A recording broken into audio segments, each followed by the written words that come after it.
各位新老观众朋友们，大家好！在上一期科普节目当中呢，我们聊了神奇的游戏市场跟二手游戏之后呢，大家可谓是各种反响热烈啊，说什么从来没有看过这么良心、这么有深度的科普视频。看完之后呢，是各种痛哭涕零、感慨万千。想不到我能用我自己的真诚为大家打开一道新世界的大门。顿时间，我觉得我们游戏主机行业黎明前的曙光就在眼前。说实话，做 UP 主这么多年，从来没有这么激动的想看一下粉丝来信。于是乎，我激动起来，一口气看完了300多分，结果一分感慨忏悔的信都没有。但是我没有放弃，可能视频的时间比较长，量比较多，内容比较深，大家呢还需要花时间来消化，毕竟苦中作乐后的痛定思痛是需要时间的，所以再容我多等一天。没事，还能再多等一天。啊？再多等一天？我们这个游戏行业没救了。一共看了500多封信呢，只有那么1、2位朋友呢还来问我去哪里呢可以买到靠谱的一手星盘，剩下的全是些有啊没的。然后问的最多的就是哎呀，二手游戏市场这么恐怖，我以后主机去哪里买呀？我的 fuck， 这个二手游戏关主机什么事情啊？买主机难道就不会打开淘宝搜索店铺呀？啊，我跟你说，你这个不行啊！这个是开篇1分钟不到就开始上广告了，你看，你这样让我们这个节目以后怎么做得下去啊，对吧？说不好，这个我刚才有点激动啊，哈哈。就是啊，这个激动了也不能这个直接就播丢广告了，对不对？对，您说的都是对的。好的，那么玩笑开到这里，既然有这么多朋友都想知道如何购买一个称心如意的主机的话呢，那么今天就来带大家聊一聊奇怪的游戏生态圈之主机篇。那么相信各位朋友们呢，玩主机玩到现在呢，经常会碰到什么我的 PS4 怎么莫名其妙的就蓝灯了 ，NS 的手柄怎么用着就漂移了？为什么别人的机器没坏，我的机器就坏了呢？我他妈就这么倒霉吗？作为一个主机萌新，我该如何安全降落，而不是掉入火坑？这些疑问呢，都会在这一期节目当中呢，一一给大家解谜。那么首先我们要知道，从最早的家用主机研发至今呢，已经有超过半个世纪的里程了。在这半个世纪里边，几乎所有的游戏厂商呢，都面临了一个问题，就是如何降低硬件成本。你做出来没用，老百姓买不起，知道吗？在这一路上呢，许许多多的硬件游戏厂商呢，就这么倒闭了。直到1983年，一个专门做花牌的百年老厂呢，出了一台叫 FC 的这个红白游戏机。之后呢，家庭娱乐游戏主机的生态圈呢，总算开始慢慢的成型。但是因为那个时候的游戏卡带呢，用的都是这种一块一块的集成块，数据存储量小不说，而且成本很高。虽然后来呢出了磁碟机来提高容量，但是呢治标不治本。直到1994年，一个靠着一只刺猬慢慢打开家用游戏市场知名度的街机厅大佬，出了一台叫世嘉土星的游戏机，还有几乎是在同一时刻问世的索尼家用第1世代主机 PlayStation。自这2台主机问世之后呢，游戏载体呢终于告别了集成块，变成了一张张的塑料片。也就是说，到这一步，平台商终于可以利用通过降低游戏载体的成本呢，去平摊硬件上的亏损。硬件亏损？是的，你没听错，在那个连主机架构都没有成型的年代，如果给你算上研发费用、设计成本、人工费等等的话呢，这折合下来的一台主机估计没人买得起。那么说到这里，问题就来了，在那个卖硬件都要亏本才能打开市场的年代，那些2级分销商的个体户是怎么生存的呢？说到这里的话呢，我们又不得不将目光转向岛国。等等，这个你怎么动不动扯到我们岛国呀？这些不都是你们岛国扯出来的幺蛾子呀？是这样子吗？在岛国的那个年代，虽然游戏主机呢是亏本卖的，但是即便如此呢，发行商呢还是给2级分销商，也就是个体户们呢一些空间，一般性呢都会给予10%到15%的折扣。那么这样子一来呢，个体户们呢就不至于饿死。然而这个官方福利呢，当时在我们国内的个体户呢是享受不到的，不仅只能按照店铺价格去进货，并且还要承担巨额的物流成本。等到一台游戏主机呢到达了国内之后呢，没点经济能力的同学们呢，一般呢是买不了的。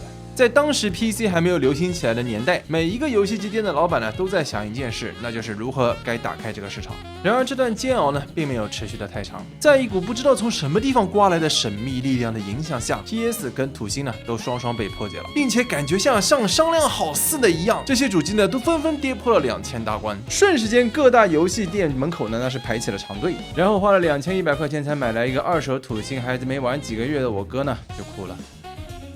这次降价风波呢，让我记忆犹新。不过在我的调查下来发现，在15年到16年之间呢，索尼跟世嘉呢都分别降过2次价，的确，但是幅度很小，不到20%，这就让我非常的疑惑。当时2500块钱左右的一台游戏主机，怎么顿时间跌到了1800的呢？由于当时信息来源的匮乏，纵使我哥把眼睛都哭干了，也没有知道这个缘由。然而在多年后的某一天，我无意间解开了这个不解之谜。那一年呢，我用自己的压岁钱呢买了一台 PS2，但是拿回来玩了没2个月呢，发现个问题，它有的时候读不出盘，这个时候呢需要我这个把手抬起来让它倾斜45度，它读出来了，然后过一会儿呢又不行了，这个时候呢我就必须把它放平，放平了之后又不行了，我又把它抬起来，等我把这个游戏打穿的时候呢，我的二头肌都练出来了，实在受不了呢，我就决定啊，每天吃早饭的时候呢省下3块钱，差不多1年不到吧，我就攒够了啊可以修 PS2 的资金了。来到这个维修店呢，这店老板看到我是问我这个小朋友哪来这么多钱修游戏机啊？后来呢，我就把我的故事呢告诉了他。这个老板呢看了我一会儿，拿过我的游戏机呢看了几眼，开始嘎吱嘎吱修了。边修的时候呢，边给我讲了个故事。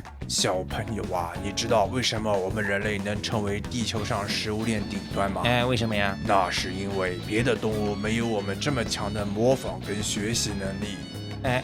是吗？伴随着维修店老板嘴角微微一笑，我拿回了我自己的游戏机，心中不禁的想到：你他妈不就给我换了个光驱吗？装什么逼呢？用现在的语言来解释当时店长给我讲的故事的话呢，大概是这个意思。我们呢有着一套老祖宗传下来的，可以低成本高产出，帮助我们在地球2难上长久不衰的一套经济学天赋。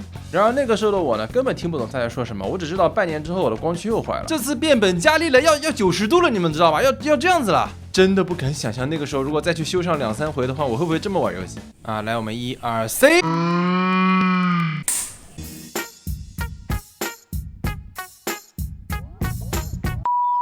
那么说到这里，可能有一些朋友已经猜出了那个降价之谜。没错，其实那个年代卖的所有游戏机的光驱几乎都是组装的。看到这里，可能有很多人不服了，我的光驱又没人动过，我买来的时候是原分的。那么核心问题就来了，您当时有没有送去破解呢？在那个购物渠道非常匮乏的年代呢，想要从政呢是非常难的。想玩游戏几乎只能选择破解，然后猫腻就开始了。假设你从海外买了一台游戏主机送到游戏店破解，绝大多数的情况下，他当天不会给你搞好，要你等几天。在这期间呢，他会把你的所谓的原装光头呢换成一个高仿的光头啊，跟你说是组装的，真他妈的组装光头。一个高仿的光头，它成本在200块钱到350块钱左右，还给你分了档次啊。而拆下来的原装光头，它的计算成本呢，大概在650块钱到700块钱左右。不知道观众朋友们里面有没有当时去修过游戏机的？那个时候你说我要配一个原装的光头呢，它会让你等很久了。基本上呢，你是不可能等到的，要不就再拿一个高仿的骗你。那么看到这里，很多朋友要疑问了，那我那个被拆下来的光头去哪里啊？被他吃了吗？其实不然，那些被拆下来的原装光头啊，都被秘密的销往了海外。据我调查，那个时候在日本要买个原装光头的话，要花900块钱，而那个时候商家跟你所谓的650块钱换个原装光头，那是收你这个光头的价格。那么我们来计算一下，一个组装光头一换，一进一出呢，最少就是300块钱的差价，再加上官方的降价20%，那么2000我的机器呢，是的确可以卖1800了。就这样呢，在我们伟大先人的智慧面前呢，原本没人敢买的游戏机呢，大家都开始买了。原本亏本卖的游戏机，现在一台最少可以赚你150块钱，而且如果故意给你换差一点的组装光头的话呢，你下次来修的话呢，又能再赚你最少100块钱。这个把买家骗得云里雾里的这个销售逻辑呢，可以说是硬生生的打开了国内游戏主机的市场。然而其中有一部分奸商呢不求于保，他们继续利用先人赐予的智慧呢，开发出了一个新的产品——高仿手柄。一个高仿手柄的成本呢，大概在25块钱左右。经过几次失败之后的版本呢，已经跟正版一模一样，从外观上你几乎无法分辨。然而一个正版手柄还是要卖到300块钱的索尼，他们看傻了。我去，他们怎么做出这样的手柄的？这个不是可能马上干呐！看到这里呢，交场那些模具师傅们笑了，头上顶着2颗星星的油漆工阿姨们呢也笑了。然而笑得最惨的是来自一个100年老厂的老师傅。你傻笑个什么呀？不是我看大家都在刷，哈哈哈，所以说我就跟着笑了这个不能笑吗？然而，同样的手法呢，在 PS2 的年代呢，依旧如法炮制啊！我刚才飞的那台就是啊，而且从 PS3 开始呢，是有硬盘了，玩破解直接网上下载就行了。然后就有人甚至传说他当年买到了一个 PS3 破解完之后的光头不见了，里面是空的一缸。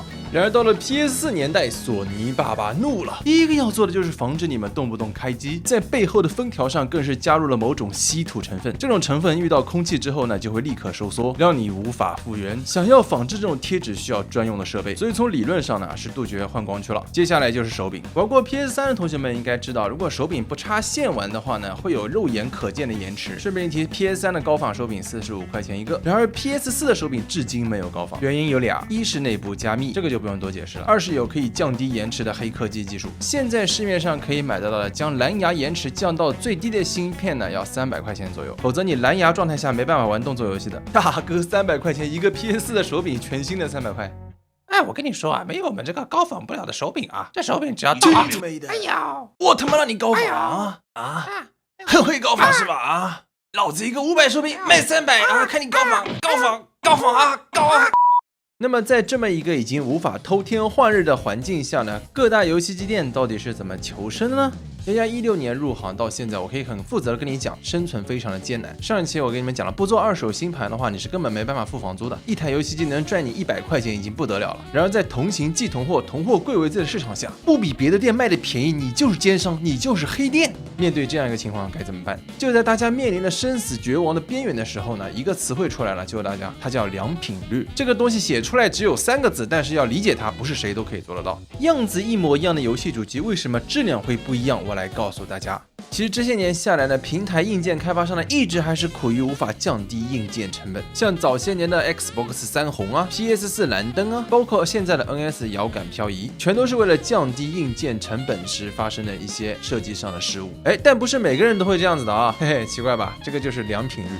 到了公元9102年，现在基本上所有的平台厂商呢，都将零件工厂呢搬到了3线国家，利用超低的人工呢生产零件，然后运回各个国家后组装、测试之后呢，进入销售渠道。怎么样？这个生产套路是不是看上去很高效率、很良心？呵呵，良心个屁啊！一天给你一个大饼，让你没日没夜的给他们做零件，你会好好做吗？在车上运过来的时候，全都是海上来，这种潮气、湿气对这种电子产品的影响有多大？你知不知道？再拿 NS 上面那个液晶屏幕来说，液晶屏幕的合成呢是一次成型的，在大批量生产的时候呢，很难保证里面不会出现亮点、坏点，甚至是亮斑。那么这些屏幕该怎么办？难道都丢垃圾桶吗？成本500多块钱一片了。就在这些工匠焦头烂额的时候呢，法务部的人救了他们。他们发现很多国家对亮点、坏点上的审核和标准呢是非常宽松的。是的，没错，亮点跟坏点在3个以内，2个很开的情况下，我甚至可以拒绝给你换货。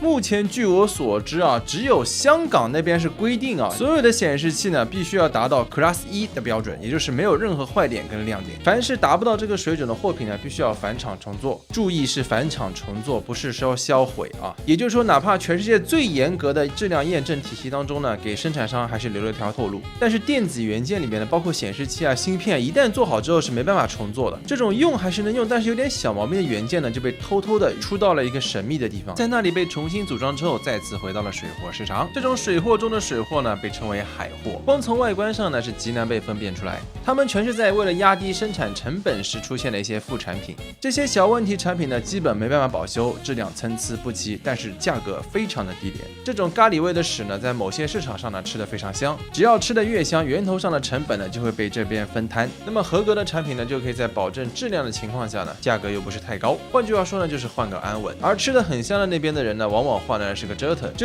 着就会产生非常多的怨气。有了怨气呢，就会骂生产商，老黄去死啊，任天堂臭不要脸什么的。生产商被骂了之后呢，第一个反应就是，哎呀，难道我卖的还不够便宜吗？还要再便宜一点。于是乎，这个恶性循环呢就没有终止过啊！你跟我说什么可以提高质量，这个提高价格呀，大兄弟，提高价格了，你就是黑店，你就是奸商，就这样的一个奇怪的新的市场生态圈就这么形成了，它叫填坑型市场。说到填坑这2个字，还需要我给你们解释吗？手游氪金氪到现在还不懂吗？所以下次再碰到谁跳出来跟你说啊，我东西买的比你便宜啊，我当然让你买的，你就大可不必的去打他一顿了，回他一句呵呵就行了，毕竟人家是给你填坑的。然而，填坑型市场的运营机制呢，已经渗透到了各行各业。你想要改变它呢，是不可能的；但是想要规避它呢，有这么几个诀窍。首先呢，大降价、大促销的时候呢，就没你什么事儿了。尤其像游戏机这样的世界级产品，别的国家都不降价了，就你这边降价了，是不是要打个问号？其次，买东西的时候呢，可以搜索一下同类产品里边比它贵20%到40%左右的店铺，你可以问他一下为什么你会比别人贵。如果这个店铺老板回答你1分钱1分货的话，那你买准没错。就好像我手里的这个车用散热器啊，一个是去年双11的时候啊，这个89块买的，用了2个月呢就坏了，修一修跟我说要60块钱，算上来回邮费的话，意思就是，朋友，我这个锅里咖喱味的屎还有很多，你要不要再来一碗？哈哈哈，你去死吧！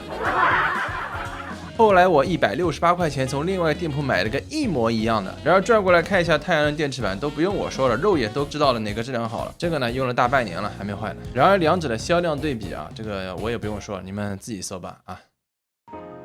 当然呢，这个欺骗别人来牟利的这种行为呢是可恶至极的。然而在放弃了思考，只顾享受廉价消费的我们，到底有没有错呢？没有一个骗子会去关心一个买家到底是抱着多大的希望来买你的东西。也没有一个被骗者会去考虑一个商家卖这么便宜的东西能不能养活自己。而联系这两者呢，有一个非常奇怪的轮回，想要逃离这种轮回是有办法的。然而大多数人呢并不会去选，因为这个办法显得是那么的蠢，那么的傻。在我们这个资源有限的地球 online 上，这个办法显然违背了将利益最大化的生存本能。然而聪明反被聪明误，偷鸡不成蚀把米。往往在你贪婪利益的同时，利益也在贪婪着你。'Cause we're gonna shout it loud, even if our words seem meaningless, like I'm carrying the weight of the world. I wish there's some way somehow that I could save every one of us, but the truth is that I'm only one girl. Still, we're gonna shout it loud, even if our words seem meaningless, like I'm carrying the weight of the world. I hope there's some way somehow that I can save everyone, but the truth is that I'm only one girl. Maybe if I keep doing my dreams will come to life.